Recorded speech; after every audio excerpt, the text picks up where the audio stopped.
Hey tata umfana. Ezivesi zinkulu tata. Zinkulu uyibona uyifunda nje ukuba inento eyiphetheyo. Mhlawumbe ungangakwazi uyicacisa kodwa inento enkulu eyiphetheyo. Uthi kumkani okwenyaniso. Kukhona into ayibonileyo kuDaniel. Emva kuba uDaniel ethinjiwe nabahlobo bakhe kodwa ukumkani kukho into aye wayibona kuDaniel. Naku esithi uThixo wenu uThixo woThixo. Sebekhona abanye oThixo eBhabheli kodwa uThixo woDaniel uThixo woThixo akalinganiswa, unamandla, ujila imfihlakalo ngoba nguThixo woThixo.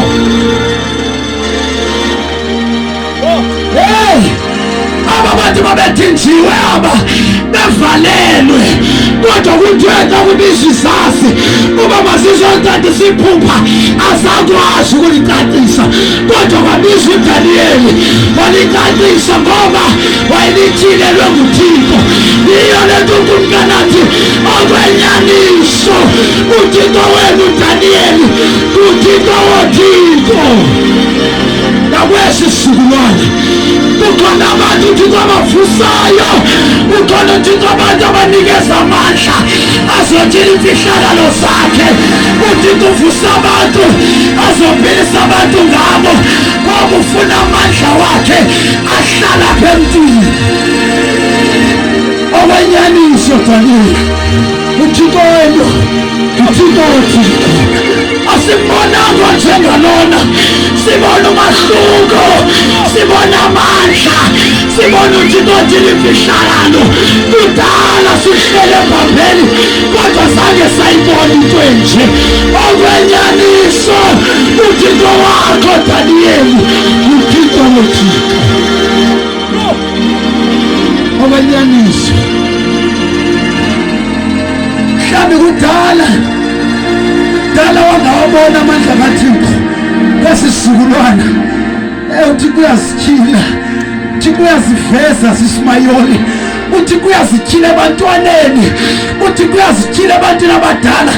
Akanahlobo lomntu angazithyili kunye kodwa kufuneka abantu abazozigiyarisha, abazozinikela, abazothi siyazinikela emthandazweni, siyazinikela kwi-fastings ngoba sifuna amandla wakhe avele, sifuna amandla kaThixo abonakale.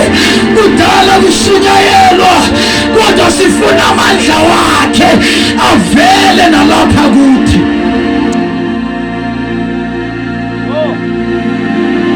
Amandla wakhe sifuna avele. Ukumkani kuthiwa izazi zange zikwazi ukulicacisa iphupha, lacaciswa ngumntu ebethinjiwe. Ndingathetha enye into nje bathandekayo.